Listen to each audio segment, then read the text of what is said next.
Welcome to All Ask the Questions Around Here, the podcast where we explore life's unexpected intersections. I'm your host, Dr. Joseph Alicia. Today, like always, we'll journey from the challenging conversations to the inspiring and lighthearted discussions that connect us all. Let's begin. Welcome to the inaugural episode of All Ask the Questions Around Here.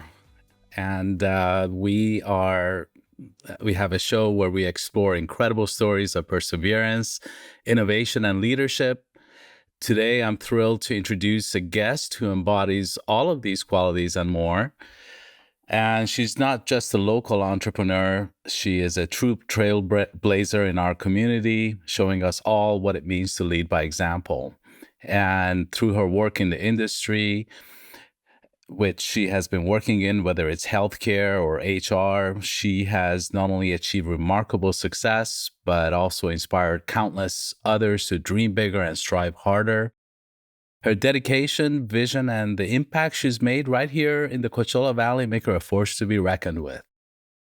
Please join me in welcoming the newly Mrs. Norma Castaneda to the podcast. We're so honored to have you here with us, Norma, to share your journey, insights, and some wisdom with our listeners.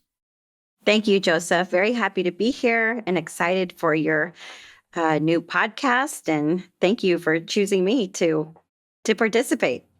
Thank you, Norma. It has definitely been a journey, but I'm glad to have you with us as our first guest. And we kind of go back a long ways. Our daughters are best friends, but you have achieved so much that I think I'm going to have some trouble trying to encapsulate all that you've done over the years here in the Coachella Valley. You were born and raised here on a farm, I understand, and have started up various companies. Do you want to give us a little bit of a blurb on who Norma is, and so that our audience, those who are not familiar with you, can be a little bit better acquainted with you? Sure, of course. And like you said, I'm a native of the Coachella Valley, and I was born in Palm Springs and brought up in the city of La Quinta when it was very, very small. I did grow up in a ranch, and that was probably the best upbringing ever for a child, I think. And I think for natives of this desert, it's now Traditions Golf Club, but it used to be a ranch, and we had a citrus farm, and my dad started there when he was very young as a caretaker and evolved to growing fruit, not only there, but in other ranches in Thermal and Coachella. And so that's where my beginnings were. And after that, I do have to say my dad passed away at a very early age, which, of course, for anyone, it makes you grow up pretty quickly. And I continued education. I'm very happy that I earned an MBA.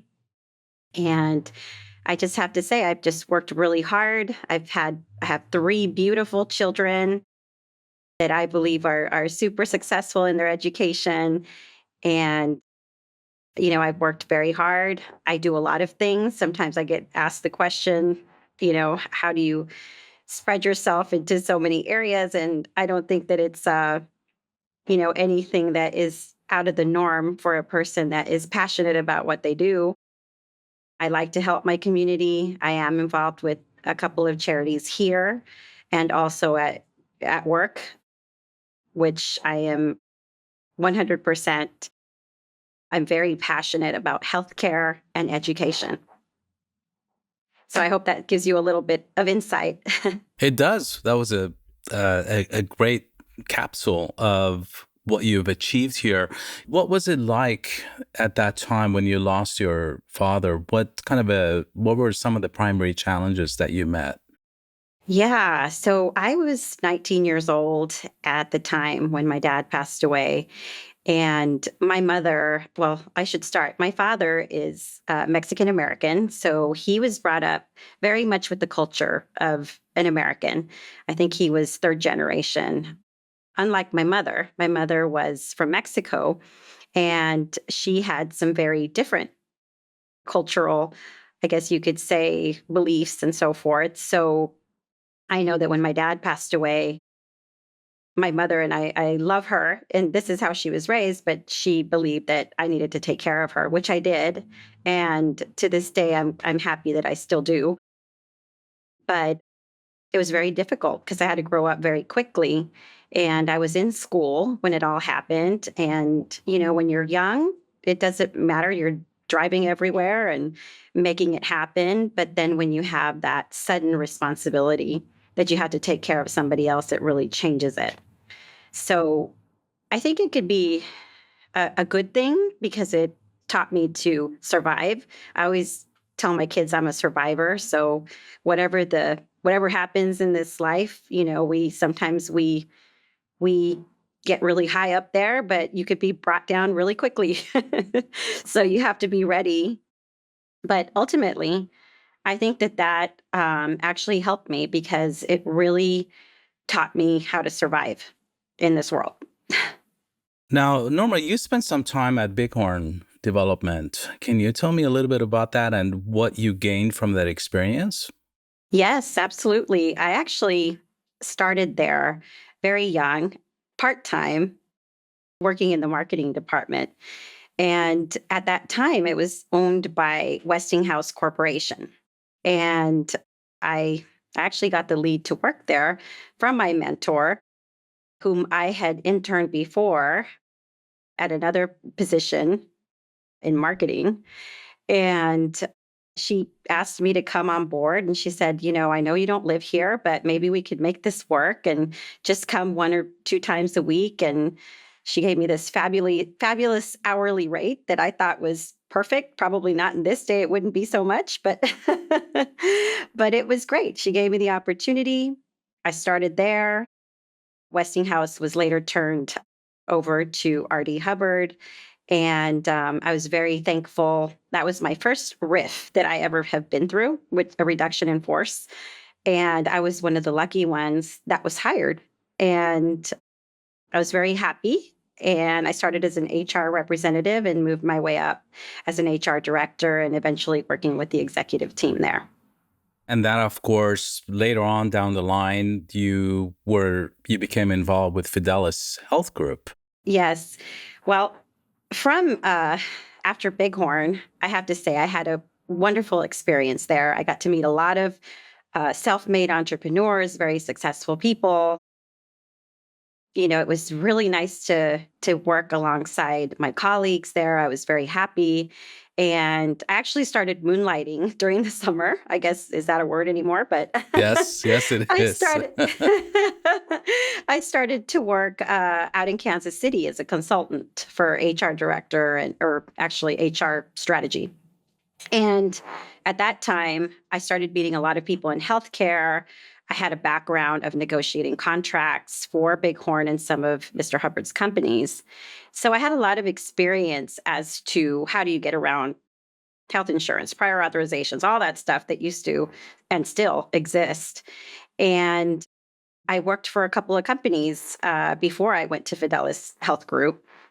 And it afforded me an experience that was second to none. And every time there was a symposium that needed to be attended, I always raised my hand and I said, I'll go. I was always the one that would take any trips, first of all, to make extra money because I was a single mom. And second, because I just really wanted to learn. And eventually, I did go to Fidelis Health Group, which ironically, the gentlemen that are the owners of the company, one of them was actually one of my top salespeople at another company that I used to work for in healthcare. So it's amazing how everything comes back full circle and really enjoying Fidelis Health Group because they do give me the autonomy to run that company without, any barriers. And I'm really happy about what we do. It resonated with me because we're helping patients that are Latinos, Asian Americans. We're just doing a lot of good at that company. And it resonated for me because I knew the challenges that a lot of people have with healthcare, gaining access and to things that they should have to begin with. So that company, we are very happy. We've grown to over $50 million in revenue. So I think we're doing pretty good. And it's I think where I need to be. Wow, what a remarkable story. Now it's interesting because I what I gather from your story is almost like a perfect example of what it means in life to be blessed with surrounding yourself with the right group of people. And kind of like the old adage, the people that you surround yourself with, you are more likely to become like them. And you seem to have been blessed with just the right mix of people around you to be your mentors and people to continue to lift you up.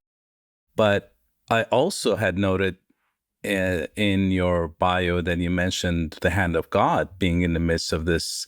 How much of a factor has your faith been in all that's happened to you? Absolutely. Couldn't do any of it without God and his grace that he's given me throughout the years. That was, I think, one of the things that my parents really instilled in me since I was a little girl. And I think, that is a very important foundation for me and for my children. And, I think when you have faith in your life, you don't worry as much about the future or what the could happens and so forth. I mean, obviously, we all think about it when we're going through challenges, but I know that with my children, I always say, God will provide and we will figure this out. And everything I like to say, I always remember the person at my church would say, everything is temporary. Everything is temporary and it'll be just fine. Now, I'm Jewish, but I also ascribe to some of the Buddhist philosophies where they talk about this idea of impermanence, and there's nothing permanent. And once you cozy up to that idea that nothing is permanent, it's supposed to take this huge weight off of your shoulders, where you actually realize that you will have a much better sailing through life if you are adaptable and if you take things as they come and deal with them rather than worrying about the future and or versus persevering about the past. So it's also remarkable to me because you achieved a lot of this as a single mom. Do you want to tell us a little bit about that experience? Yes, it certainly is not easy. And I have to add that with my faith, just like you said, Joseph, I grew up around a lot of my father's family, and we had a plethora of religions that I grew up with. I grew up with Catholicism, uh, let's see, Jehovah's Witness, Protestants, and Jewish.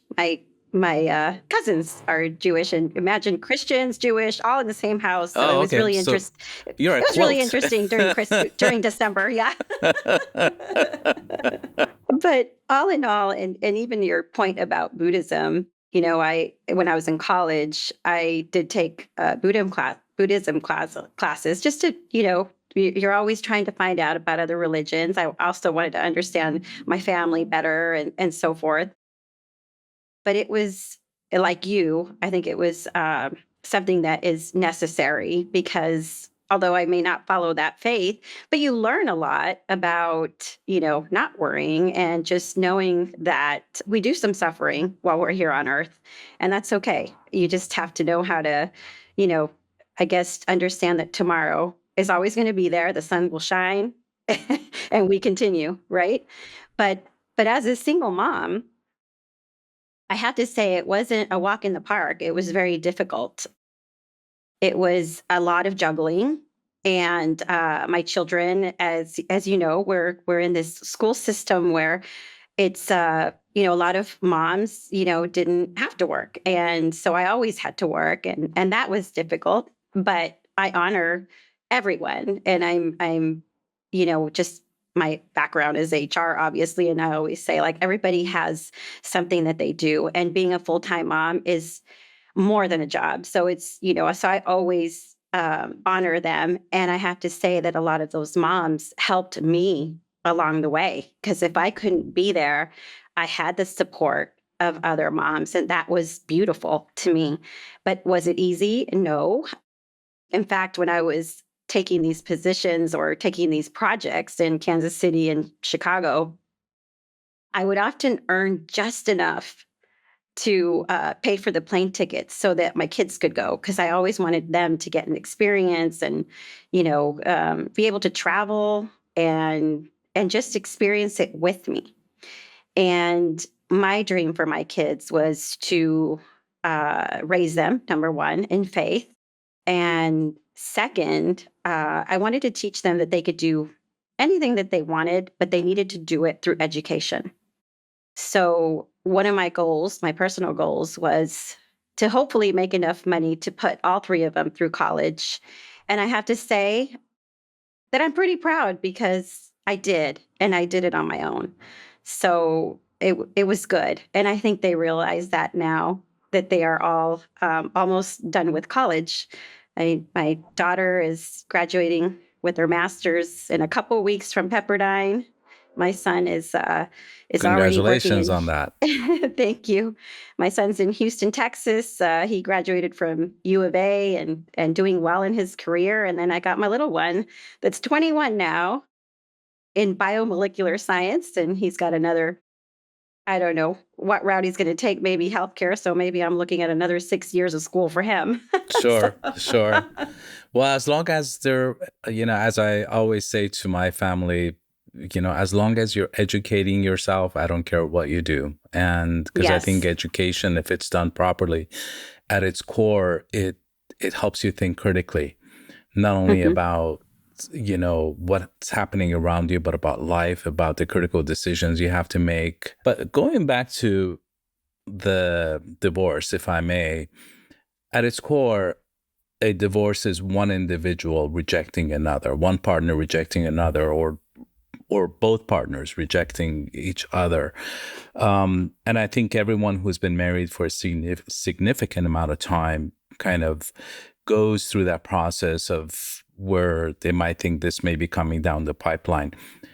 How long do you think the repercussions of that divorce lasted for you? I have to say it lasts a very long time because you have a lot of feelings of self-doubt. What could I have done differently? Is this for me, my most important challenge was how do I get through this when having children? And how does this affect them? And I have to say that, I mean, you could ask anybody out there, and if they say that divorce doesn't affect children, I don't think they're truthful because I think it does affect children. And, I think in order to be, in order to be, put more heart into it is you have to teach your children that it wasn't their fault and also offer everything that you can for them to heal and for them to also understand it so that they could have good relationships with their future spouses, because not just because I went through this means it's going to happen to them. My um my thoughts on it is that I was very young when I got married, and a lot of it had to do with culture.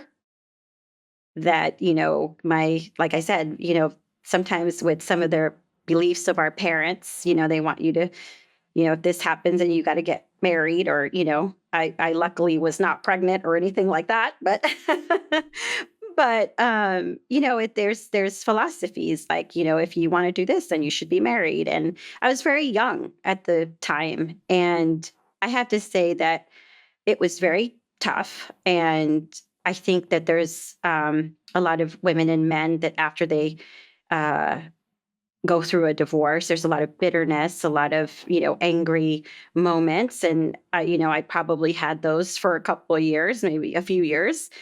But eventually, I think you just need to forgive. And once you do that and you're okay with it, and, then you could really live your life happy. And I think for a lot of families that have divorced parents, it's not like that. And the children really suffer through that.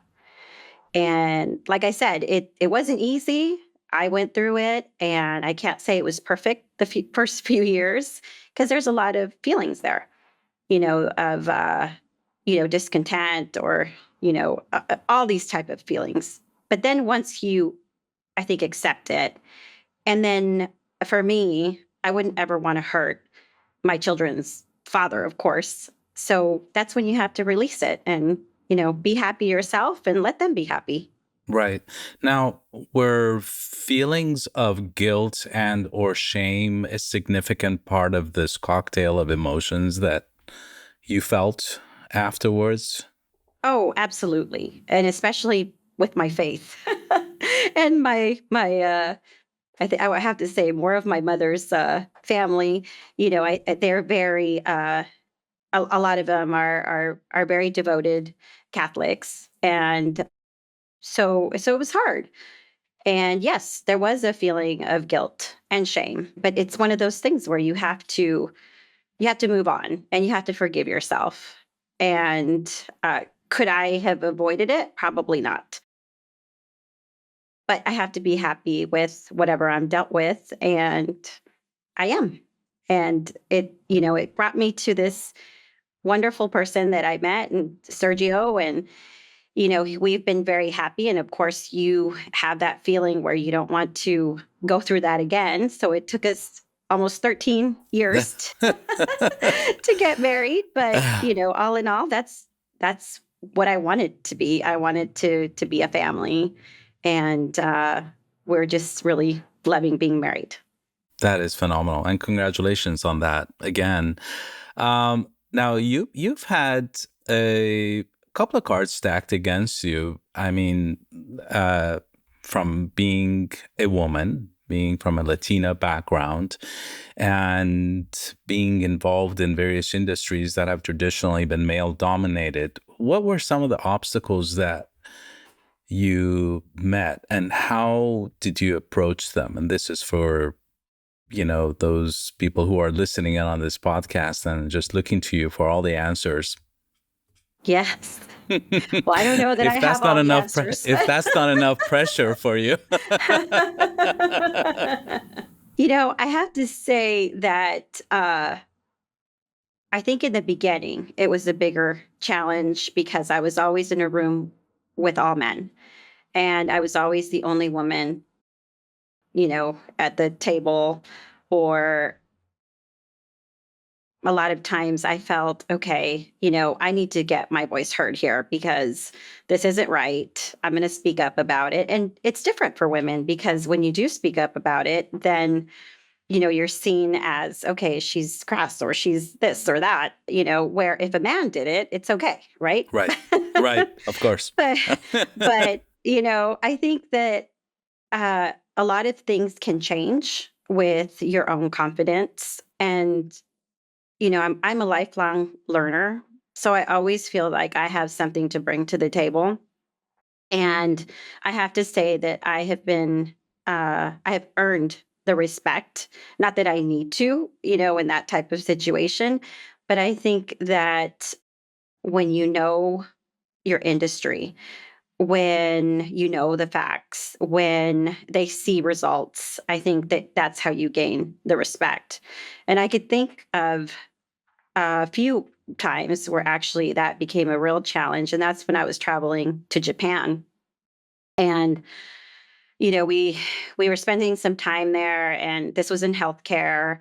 And I was very lucky to work with people in Osaka and Nagasaki and Hiroshima, different areas of Japan. And I trained a couple of people that I actually brought to the US. And I was at a meeting, and we were specifically there to teach them how we do some things in healthcare.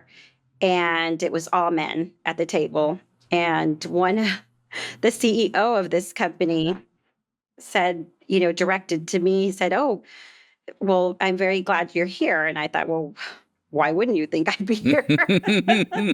And he was we were talking through translators, and through the translator, he asked me, Are you married? And, where are do you have children? And I said, yes, I have 3 children. Are they here now? No, they're not. And he said, well, who takes care of your children while you're away doing business? And it was rather a very pointed question, number one. But I think I fired back pretty quickly. And I said, I remember that day vividly. And I said, well, I believe I'm here to meet with you to talk about your business and not about my children. I said, but if you must know, my children are very well taken care of. Thank you. That is a Now, great let's move on. comeback. I had to be careful there though, because I'm in a different country. The customs are very different, and later on that day, it's very common that you go out with your people you meet during the day for dinner, and I think after that it broke the ice. That's a great story. Norma, if can you tell me the best advice that you've ever received throughout your journey?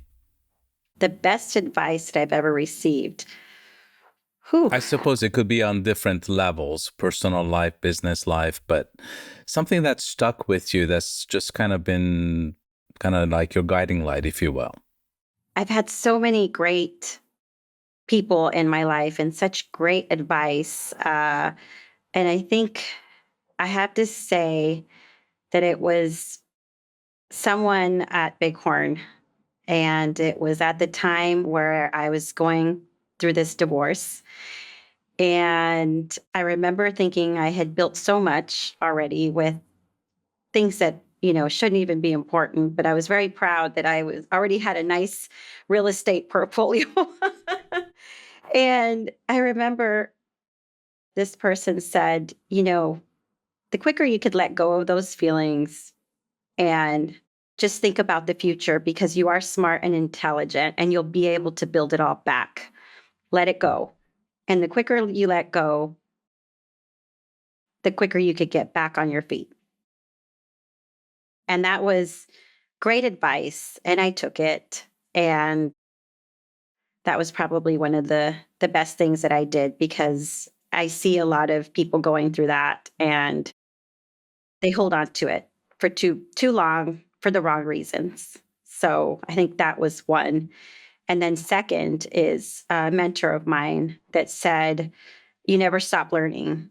If you want to keep growing in your position and in your career, you will need to be a lifelong learner.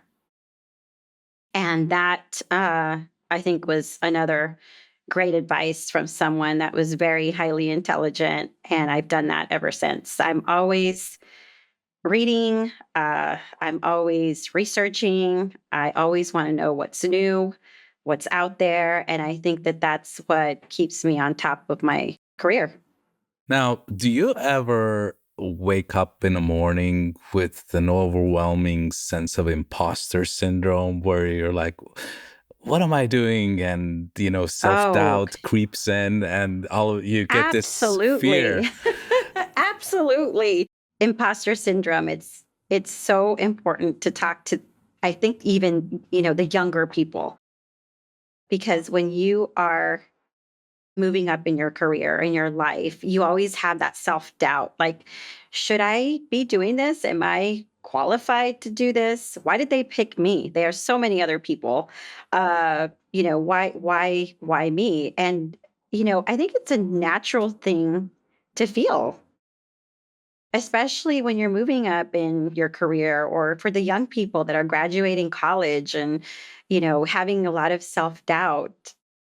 I have to say that, when you work hard and you know that you've put the time and effort into it, then, you should be feeling that you should be there. But yes, imposter syndrome is it's always something to think about, and it does creep up on all of us. But we just got to I put it. still feel it at times. And what kind of a self-talk do you give yourself? I'm as I grow older, I've kind of taught myself to understand that most of the dialogue in my head is a bunch of lies and to be more of an observer as opposed to a listener to that dialogue and conversation that's going on. And so what helps you during those times to move through that kind of a emotion or thought process? Well, I think for me, I call it my mind chatter, and I try to just quiet that thing down as quickly as possible as soon as it starts. And I think with meditation, I've really have I think tamed that quite a bit. That's important to me. I think when you concentrate on meditation and really learning how to do it, and that goes back from so funny when I studied that in college, through Buddhism. That's where I really learned how to do it and how to do it right. Which my mother would kill me if she heard me because she's Catholic and so am I. But anyway, it was a good thing that I took away from it. But if you could just calm your mind chatter and number one, believe in yourself, do the work, you should be confident that you are where you need to be. I mean, I had that situation creep up on me. I spoke at a national event one time in Washington D.C. and I thought, why would anyone want to hear me here of what I have to say, and why would they pick me? Why do they want me up here? And I was so nervous at that meeting. I don't know why, and it was hundreds of people that I was speaking to, so I got really nervous about it. But then after uh, I was done with the speaking engagement, we had all these new members that all of a sudden wanted to be a part of us and they wanted to talk. They, sent me email messages. And then I thought, wow, you did a lot of worrying for nothing. So, so get back on your feet and, let's do this. Yeah. One of my favorite people in my life who just recently passed away, my mother-in-law, Mary's mom, was a Buddhist, but I don't think she ever knew it. She was Catholic by faith, but she was such a huge proponent of the here and now, that focus on the here and now. You really don't have much more than your next breath in life, and that's it. There are no guarantees beyond that, so just focus on that breath and just be grateful for what you have. And she has had a tremendous impact on my life, the life of my wife, our kids. So I get that. I try to do that. I can't say that I perfected it, but I'm getting there now. Before we go on to your works in the charitable realm and your service to the community, if you could give one piece of advice to aspiring entrepreneurs out there, what would that be? I think for entrepreneurs, it's important for you to know that you will most likely fail once, maybe twice, maybe even three times. But I think that if you look at all of the successful people in this country, in this community, you will learn quickly that they had many failures before they had success. And I think that that's one of the things that I have seen with some entrepreneurs is that they will give up or they think they're not good enough or their idea isn't as great as they thought it was. Sometimes it just needs, to perfect it a little bit better or maybe, tweak it a bit. But you never stop trying because I think that that's what makes an entrepreneur successful is not being afraid of what everybody thinks or having that self-doubt, because I think number one, I think that's the main thing that I've heard from other entrepreneurs is what if I fail and I did all this work and everybody knows about it and they this didn't. Well, if it does, it does, and you close up shop and you start again.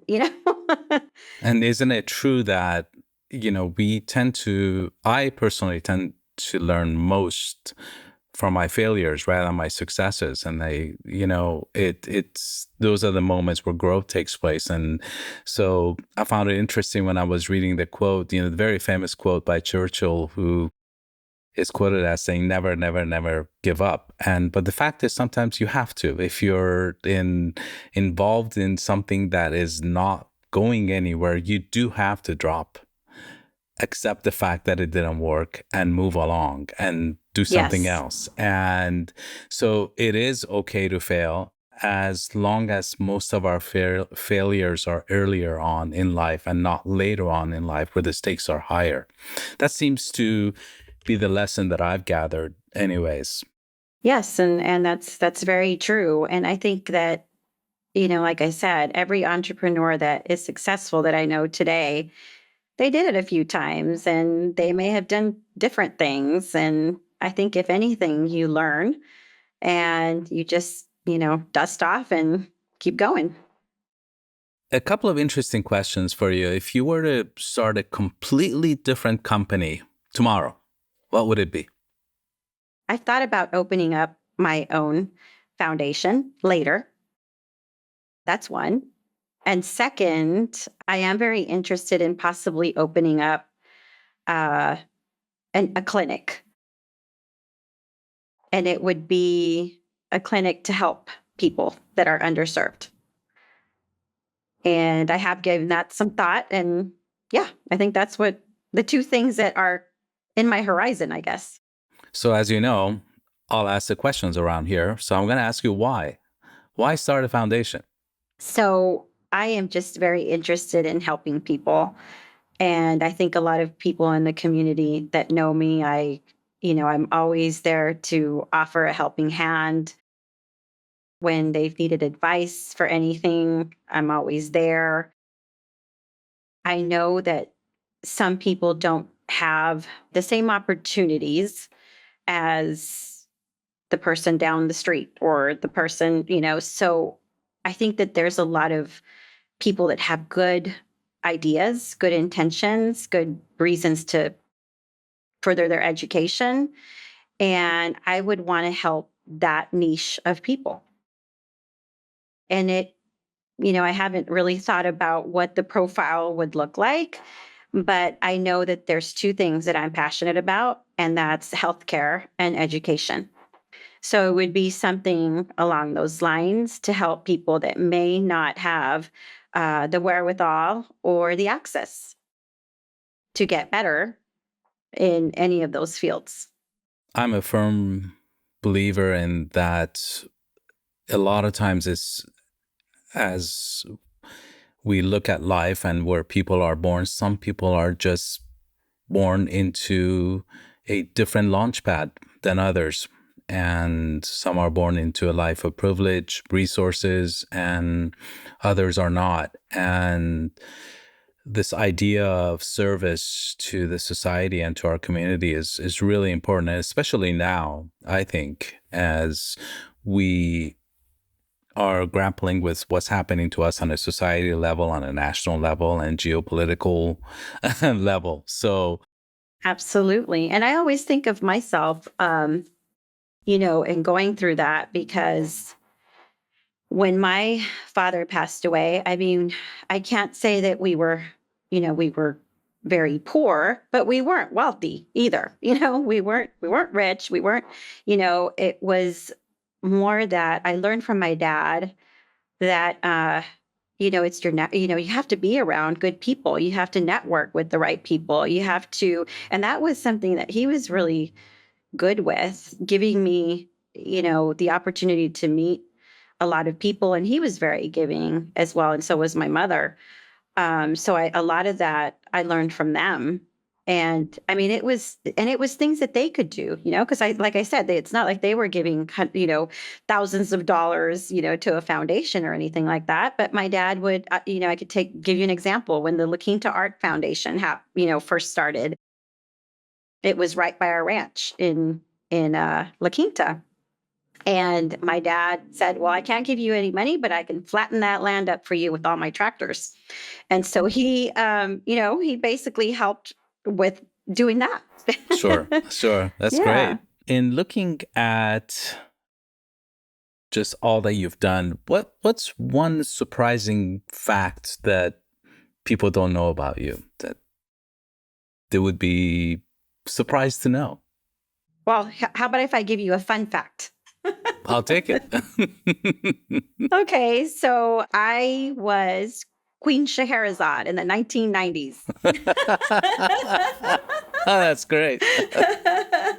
I say that because I have to.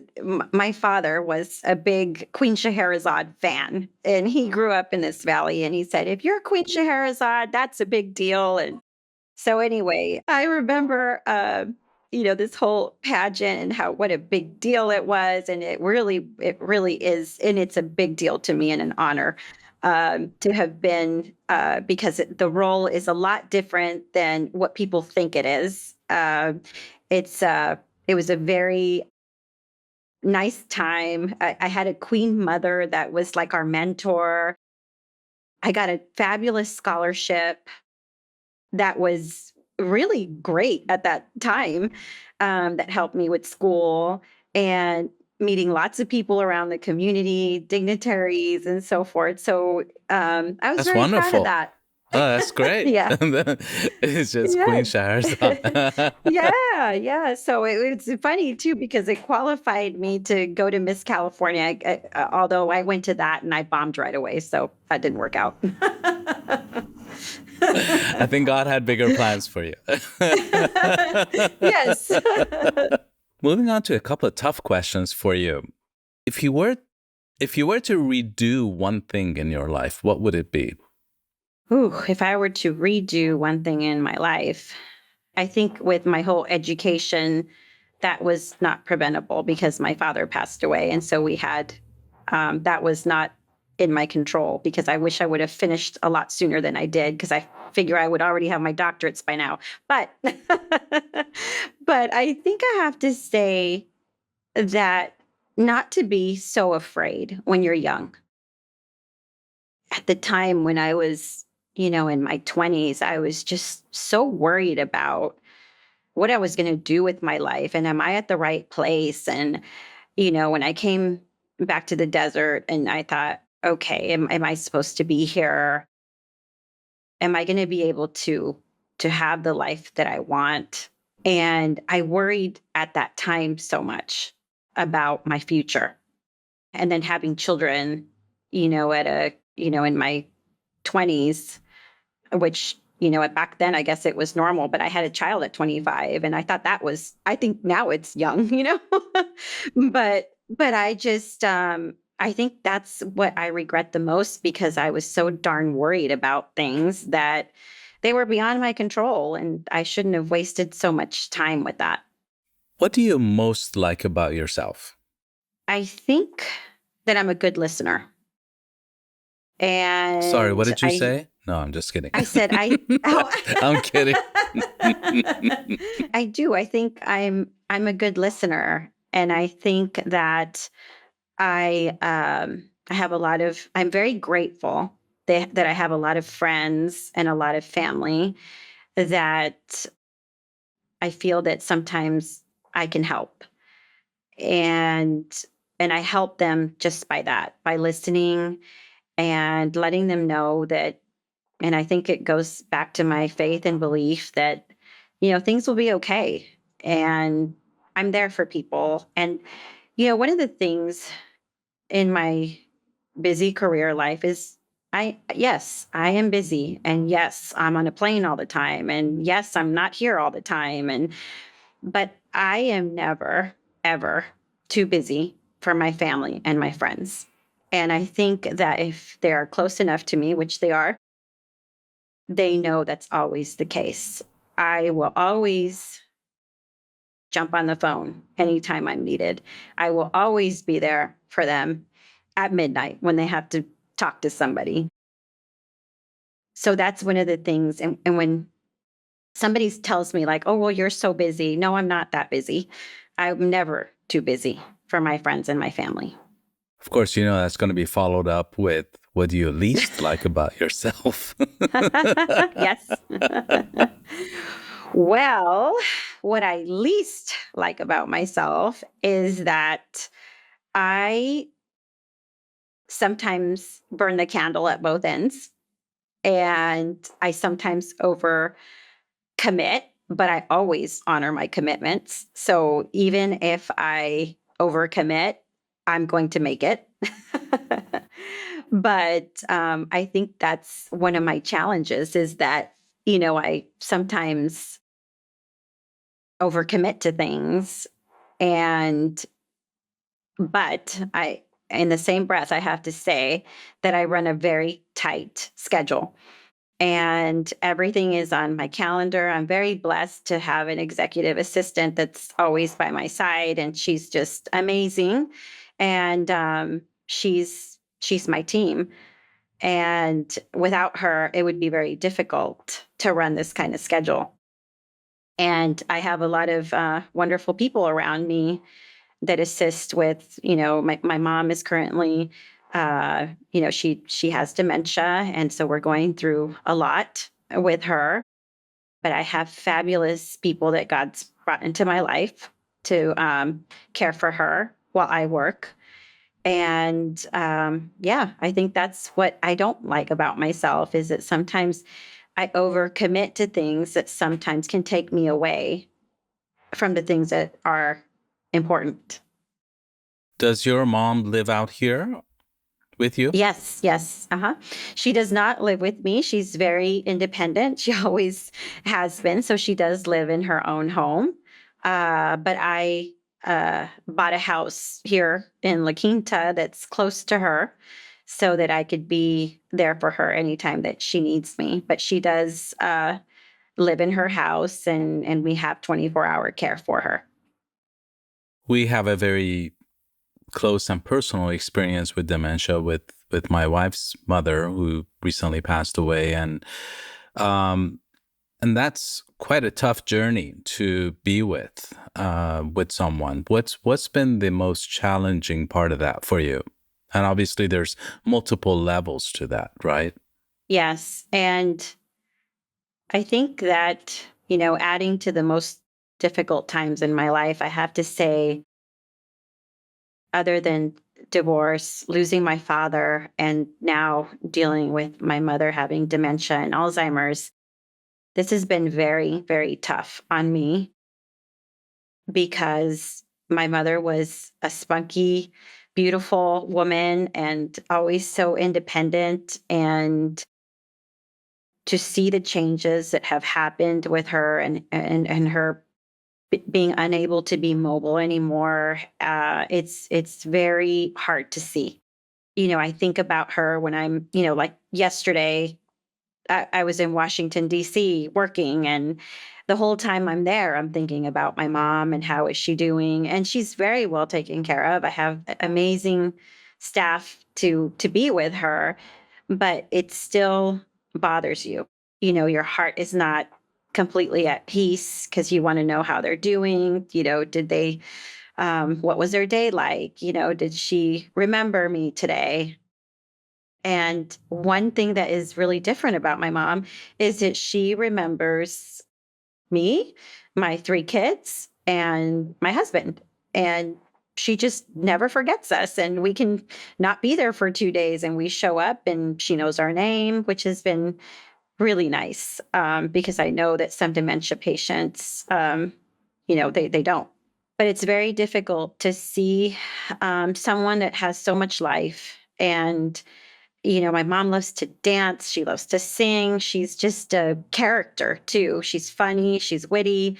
And to see her in bed it's just really painful and sad. It's a heartache Hmm. that really doesn't go away, does it? Yes, it's very hard. And the great thing is when you're in healthcare, I'm always watching to see what's new, what are the new medications, what are the new clinical studies, how is that going? How far are we from, a cure or probably not a cure, but at least to slow it down. And I'm excited. I'm excited about some of the, pharmaceutical companies that are working on new things for Alzheimer patients. And hopefully this could be something that's controlled later. for other families that may go through this. And that's another thing that with, the foundation, that's exactly, what I am thinking is how do I help families like us or that are going through this? Oh, absolutely. Now, people tend to have a lot of different definitions of success. How do you define success? I define success by are you happy? Are you at peace with what you're doing? I don't think it has to do so much with, monetary, money or, assets or whatever toys that people might think it is. I think it's more about, are you happy doing what you're doing? Does that drive you? I mean, I know a lot of people that are very wealthy and are miserable. I don't want to be that. So, and they're very, those people tell you, this is great, but I'm not happy. And so for me, success is doing something that you love. Obviously, you want a good living because that's what, makes life comfortable. Right. But just being really happy about what you're doing every day. And when I help things happen for our patients, when I make things happen with my other company that I founded here locally in the desert, and I see the good work that that company is doing. I mean, these two ladies that are running the HR company, they're doing fabulous, and it's they're creating something for this community. So that's what makes me happy. The charities that I'm affiliated with, how many kids did they get through school?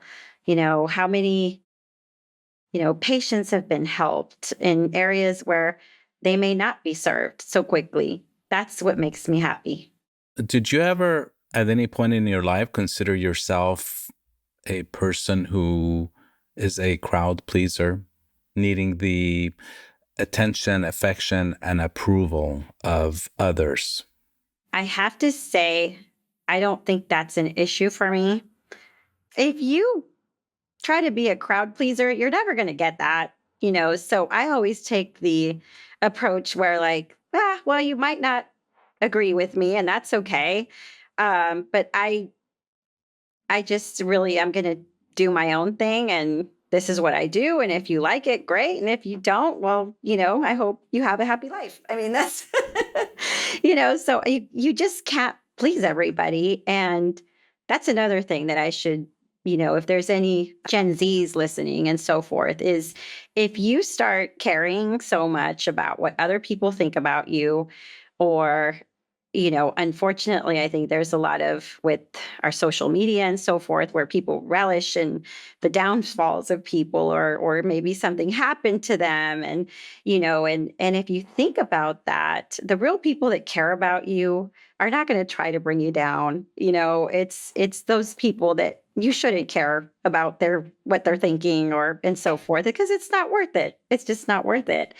And I think that that is very important. I don't ever want to be a crowd pleaser. I think that if you genuinely like me, you're going to like me, and if you don't, well, then you don't, and that's not me. That's their thoughts, not Right. mine. Of course. Mhm. You can't go through life being a chameleon, I No. suppose. No, and I have to say that's very taxing on people. And I see it more in the younger generation about what do people think about me? Well, when you stop thinking like that, you're going to free yourself, because I'll tell you what, people will forget, what happened today in about 2 or 3 days. So does it matter? It doesn't. And that I think is very important for our younger people to know.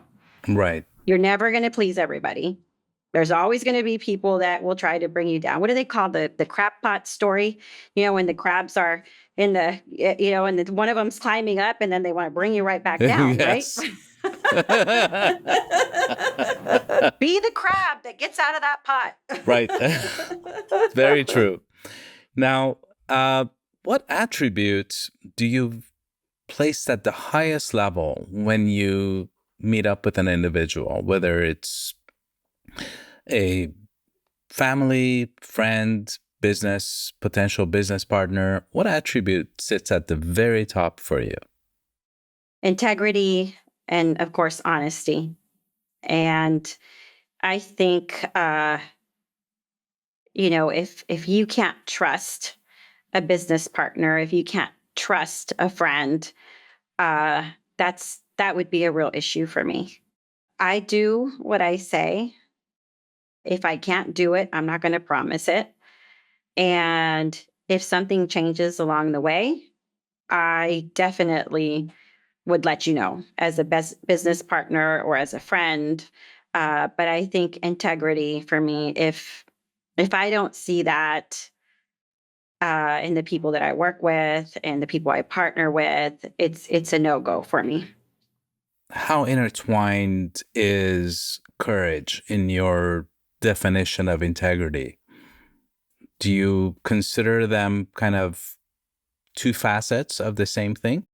Yes, I believe so because I think with being courageous is sometimes you have to deliver bad news, and are you able to do that? And of course, always honoring the other person. My background's HR, so I've had to do, there's been a lot of terminations in my life that, it's not something that it's me. It's, oftentimes they're unrelatable to anything. It could be cutbacks, it could be rifts, it could be a lot of many different things. But I think it's all in the way you handle it. And I've had a lot of tough terminations that I've had to do in my lifetime. And obviously, I don't like to talk about that much because that's not my favorite thing to do. But if I could say, I remember this gentleman that I had to let go of, and it happens to all of us. I mean, I think, when I fired him, he said every name in the book. Uh, and I kept my composure and I said, look, I know this news is not good. And I'm not going to, go there with you. And, this is what it is. And, let me know if I can help you.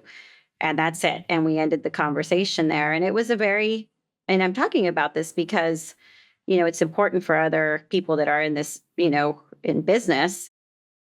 But later I saw this gentleman out in the public and he said, I just want to thank you. And I thought, wow, okay, this is different from when we talked last. And what was great about that, and that's when I always think like God always has a plan, is that there was a lot of circumstances around why he was terminated, and it allowed him to refocus and to think about some things he had going on in life. And he was able to get help. And we never know what's going on with people. So it's always good to give people a chance, before we make assumptions. And he said, if it hadn't been for that situation, he said, I would have probably been doing the same thing right now. Sure. He said, With a so different company. exactly. So, I mean, there's always a reason, right? Things happen. And, when that happened, I just thought, okay, I did my job. I did what I was supposed to do. And ultimately, it helped him. Now, before I go on to your significant work that you've done in philanthropy and being on the governing board of Eisenhower, when it comes to your assessment of people, do you consider yourself a microwave or a convection oven? In other words, do you quickly assess that individual in a matter of 30 seconds to a minute? Or does it take you a while to grasp the type of individual that you're dealing with and whether or not they're the right fit for whatever it is that you're going to do? In other words, are they a good human being or not? Where do you see yourself? Yeah. Well, I try not to be quick to judge because there's a lot of things that we have to be cognizant of when we meet people. And sometimes There's people that are very good with presenting themselves that very first time. And as you know, the old saying is, the first impression is what counts the most. Well, yes, it is. But unfortunately, some people just either, they're shy or they could feel some type of not comfortable, and they behave in a way that maybe puts somebody off. And I have to say that with my background in HR, I can never make a quick assumption like that, because I think that number one, people deserve a little bit more than that. You never know what's going on.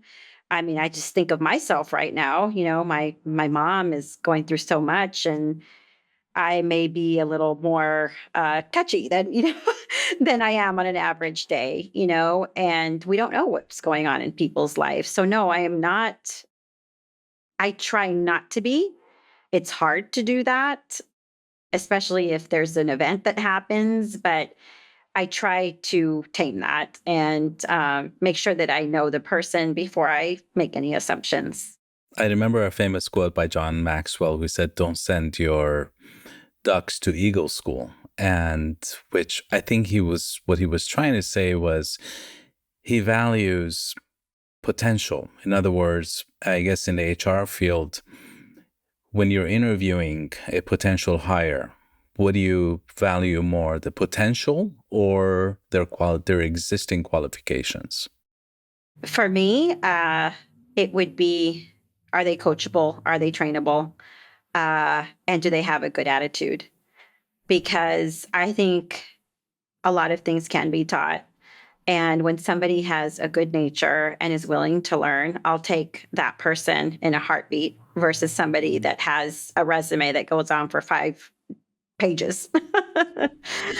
uh, so I am especially interested in their character, and what it's going to bring to our team. And, in healthcare, we run really lean, as you know. And it's very important that we get the right talent and that they're culturally fit in our organization. Uh, and I like to think that, I give a chance to those people, and especially raw talent, the younger people, that it's just raw talent and you're able to teach them and coach them. And I mean, I could say my executive assistant, she's very young, and she's learning all about different things. And she's like a sponge, So and she's an eagle. when she yes. Absolutely. She's wonderful. You're involved in a number of philanthropic lines of work. In what way has that fulfilled you personally? So I'll start with my work at College of the Desert. And the reason why I start there is because it's very personal to me. When my dad passed away, I was 19. I couldn't run the business. I had no brothers and sisters. I had no help. I was in school, and COD was really my beacon of hope, because I was able to take classes there that weren't breaking the bank. I was working part-time jobs. I worked at bonds as a clerk. I worked at banks. I was a merchant teller. So I was picking up hours here, picking up hours there, just to make ends meet, to take care of mom, and then also take care of me and my education. And it had it not been for COD, I don't know that I would have been able to finish my education. It would have been very difficult. So I always think of all of the people that we help, because there's young people that are just getting out of high school, but there's also adult learners that are going back to school and trying to make a better life. And that's something that is very important to me, because it helped me. And if it can help me, it could help a lot of people in this community. It's definitely an asset. Absolutely. I mean, when I met a gentleman and a woman that are COD students, and both of them were involved in drugs and they were living in their cars. They were homeless. And they came through one of our programs and we helped them. And we have food pantries. We basically break every barrier that anybody could possibly think of. We'll give you food, we'll give you a bus pass, we'll get you everything that could possibly be that barrier to be a student. And the woman and the man are now gainfully employed. They both work in mental health and they're able to help our community that is going through something similar of what they went through. And that to me is a huge success. Of course. What a wonderful story.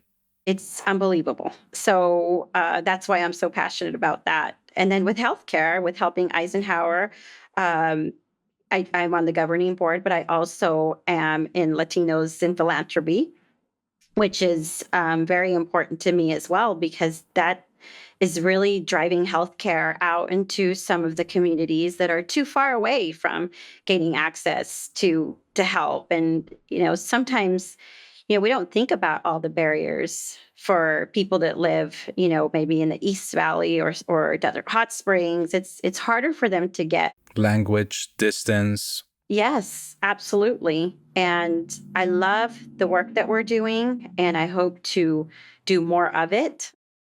Of course, now, we have some new projects coming up in Alzheimer's and so forth that I'm really excited to be able to help with in the future. But that's really important to me That is sounds like a passion project for you. yes, absolutely. We want to make sure that people have access. We want to make sure people have health care. We want to break down those barriers of, PBMs having too much power, insurance companies having too much power. This is our health. This is our people. We pay insurance. We should get health care. Of course. As we're winding down here, Norma, is there anything? You have been an absolutely fabulous guest and so informative. I've learned so much from you during this hour or so. Is there anything that I didn't touch on that you would like people to know? Well, I think that we certainly touched on a lot of subjects. And I think that, for all of us that are in this community, a podcast like this, we were vulnerable, right? We're answering a lot of personal questions, a lot Yes, yes, yes. and I And I know went that easy on you. I know that this is tough for people. It's it certainly brings back a lot of memories, at least for me. But I think it's okay to be vulnerable. Life isn't perfect. It wasn't perfect for me. There was a lot of barriers, a lot of falling down and getting back up. And it can be done, and it can be done with grace. Because if we're angry and we're bitter and we blame everything on everything under the sun, well, we're not going to be happy. Or we can choose to keep going, to keep trying, to keep breaking down barriers, and knowing that I know for myself, I could have a lot of trips and falls and I could still get up. Yes, So, yes.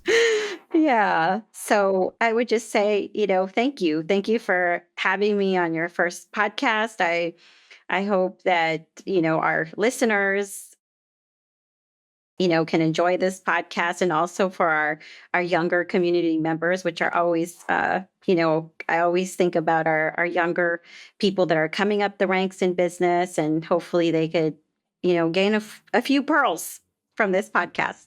Absolutely, absolutely. And on a one final note, one of my own personal barometers of personal growth and maturity in an individual is their level of vulnerability, how vulnerable they can be.